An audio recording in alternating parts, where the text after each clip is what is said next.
Welcome to today's Explainer. We're tackling one of the trickiest little vocabulary nuances in the English language. We are going to master the difference between two words that seem totally identical, but actually carry completely different weights. I'm talking about afraid and scared. If you've ever paused mid-sentence wondering which one to use, well, let's unpack this together. Here's our roadmap for today. We're covering both mean fear, logic versus emotion, polite expressions, sentence patterns, common mistakes, and finally, a quick test of your skills. Let's get into it. Section 1. Both mean fear, what's the difference? So, this is basically the most fundamental question we can ask.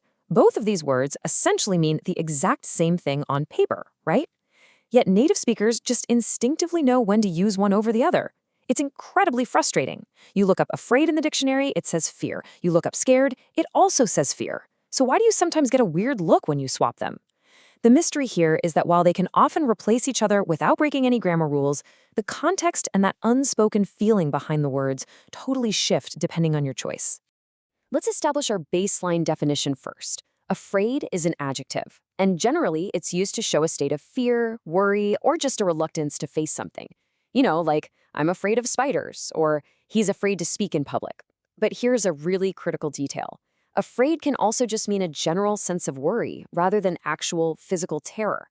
If I say, I'm afraid we've made a mistake, my heart isn't exactly pounding out of my chest, right? I'm just expressing a logical concern.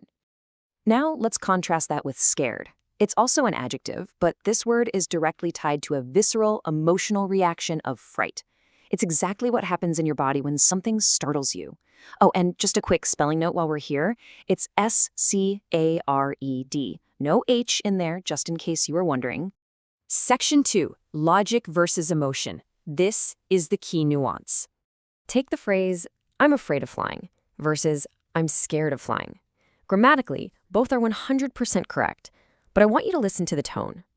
I'm afraid of flying is neutral. It's a general stated fact. It sounds pretty formal. But when you say I'm scared of flying, it brings out this raw personal emotion. It just feels a whole lot closer to the heart. What's really interesting here is this brilliant thinking versus feeling motif. Picture this. You're sitting in your house at night, all alone, and you think someone might be outside. You'd say, I'm afraid someone is inside. It's a worry happening up in your brain. But if a window suddenly shatters with a huge crash, well, then you say, I was scared when I heard the loud noise, because that is a gut reaction. Afraid is rooted in the logic of the brain. Scared is rooted in the sudden reaction of your nervous system. Think of this whole thing like a ladder of fear intensity. At the very bottom, you're just concerned or worried. Step up slightly and you're afraid, a logical state of fear. Step up again to scared. Now you're having an emotional, physical reaction. Beyond that, you become frightened. And at the very top, you are completely terrified. Keep this ladder in your mind. It's honestly an incredible mental model. Section 3. Polite expressions using afraid. All right, this brings us to a highly specific exception, basically a superpower that afraid has, which scared can literally never replicate. The crucial point here is that I'm afraid is utilized in English as a highly formal, super polite way to deliver bad news. If a customer asks for a favor you can't grant, you say, I'm afraid I can't help you.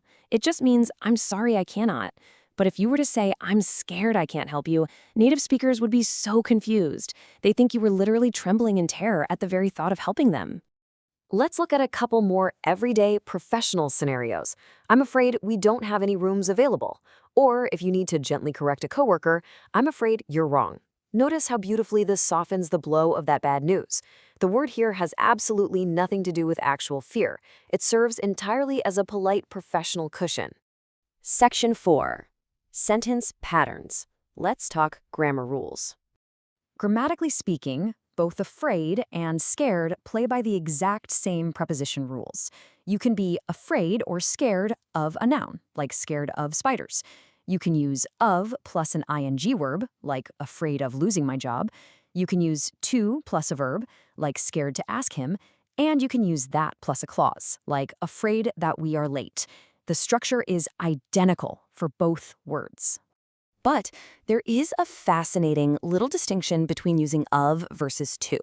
When you use of doing something, like I'm afraid of falling, the focus is on the terrifying event itself. But when you use to do something, like I'm afraid to jump, it emphasizes your internal lack of courage to actually initiate the action, right? You're scared of the fall, so you're scared to jump.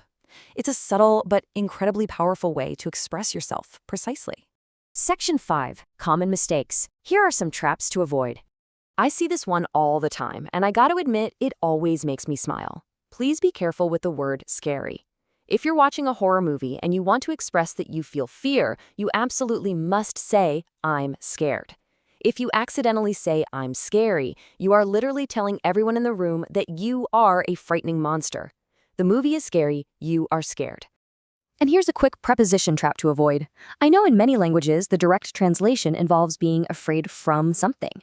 Well, not in English. In English, fear is always of something.